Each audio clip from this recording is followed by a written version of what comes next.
आजकल जरा जरा सी बात में लोग मुंह से अपशब्द निकालते हैं, भद्दे शब्द कहते हैं, बुरी बातें कहते हैं, गालियां देते हैं। अपशब्द और गालियां कोई नहीं सुनना चाहता। जो लोग ऐसे शब्द कहते हैं वो खुद भी अपशब्द और गाली नहीं सुन सकते। जो बातें, जो शब्द पूरी दुनिया में कोई सुनना ही नहीं चाहता, फिर भी लोग उन शब्दों को क्यों कहते हैं, क्यों गालियां देते हैं? जब कोई व्यक्ति गाली देता है तो सबसे पहले तो वो अपने संस्कारों का परिचय देता है, अपने चरित्र का परिचय देता है। दूसरे को वो क्या बुरा बोलेगा या दूसरे को वो क्या गलत बोलेगा, गाली देने वाला इंसान अपना ही स्वभाव दुनिया को दिखाता है। कई घरों से ऐसी शिकायतें भी सुनने में आती हैं। माताओं बहनों को घर में ऐसे शब्द सुनने को मिलते हैं, गालियां सुनने को मिलती है।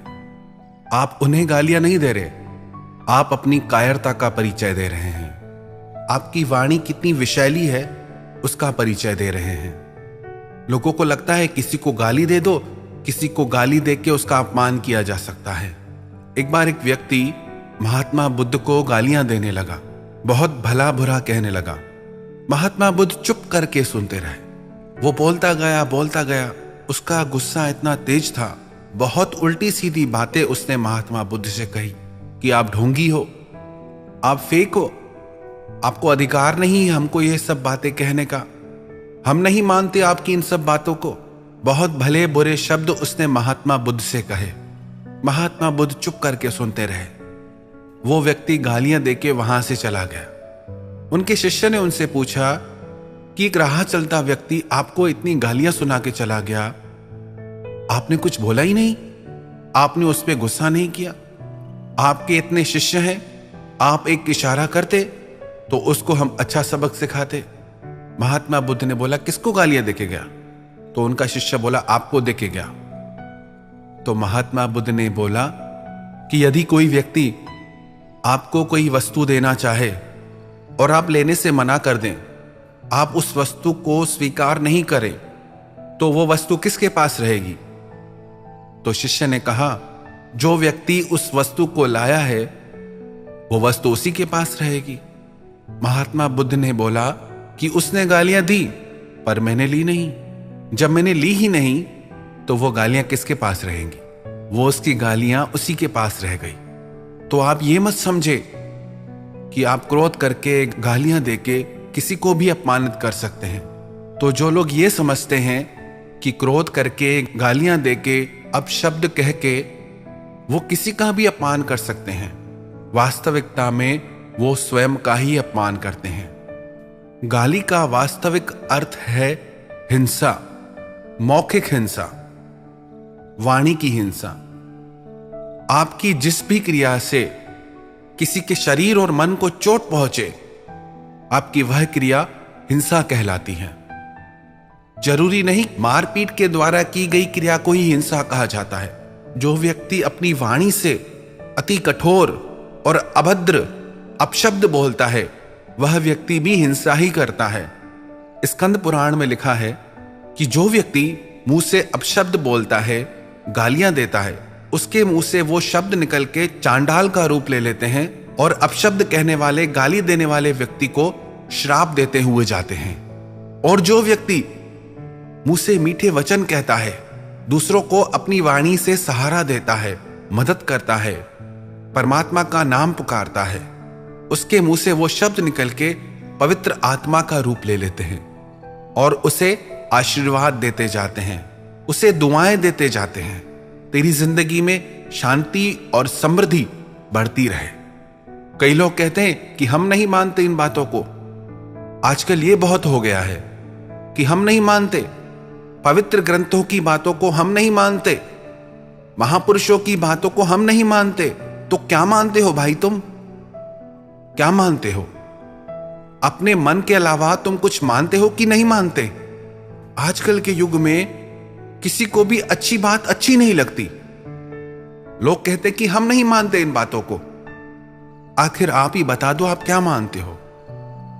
यदि आप पवित्र ग्रंथों की वाणी को, महापुरुषों की वाणी को नहीं मानोगे तो कैसे आपके चरित्र का निर्माण होगा? इसलिए तो आपके मन में इतनी अशांति है, इसीलिए तो आपके चित्त में इतनी बेचैनी है, क्योंकि आप कुछ नहीं मानते सिवाय अपने मन की। जो महापुरुष, जो पवित्र ग्रंथ हमारे कल्याण का उपदेश देते हैं, हमारे भलाई की बातें कहते हैं, उन्हें जरूर समझना चाहिए। कई लोग प्रश्न करते हैं कि यदि कोई हमको गाली दे या हमको अपशब्द कहे तो हम चुप करके सह लें क्या, और सबका सहो? तो लोगों को लगता है कि हम कायर हैं, क्या करें।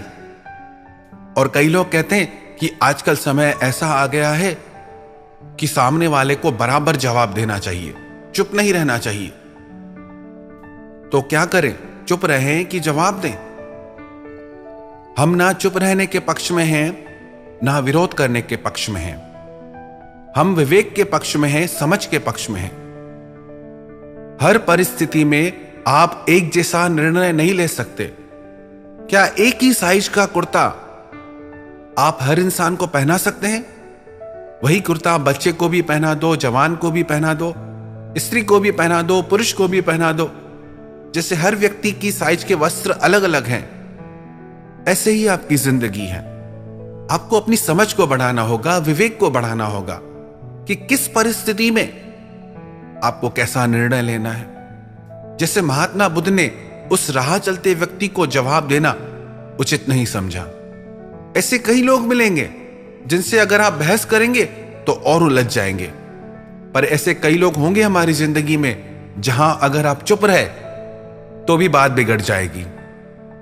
तो कौन सा व्यक्ति है, कैसी परिस्थिति है, उसके अनुसार आपको निर्णय लेना होगा कि कहां चुप रहना है और कहां जवाब देना है।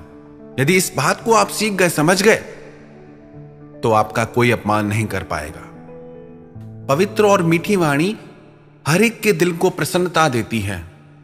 कड़वी और अभद्र वाणी दुनिया में कोई भी इंसान सुनना पसंद नहीं करेगा।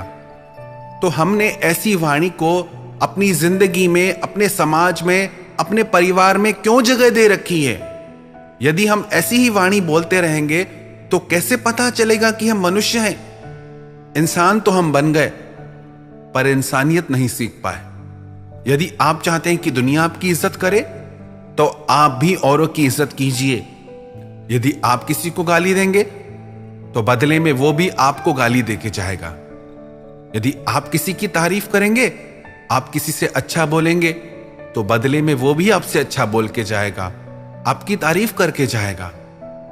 हमें वही मिलता है जो हम दूसरों को देते हैं।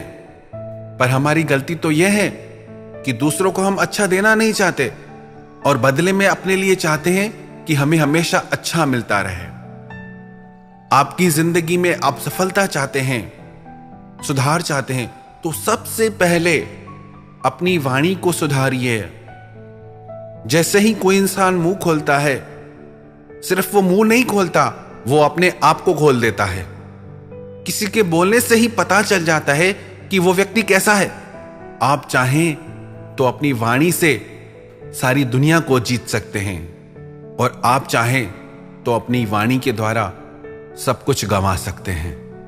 अब यह चुनाव आपको करना है कि आपको जीतना है या हारना है।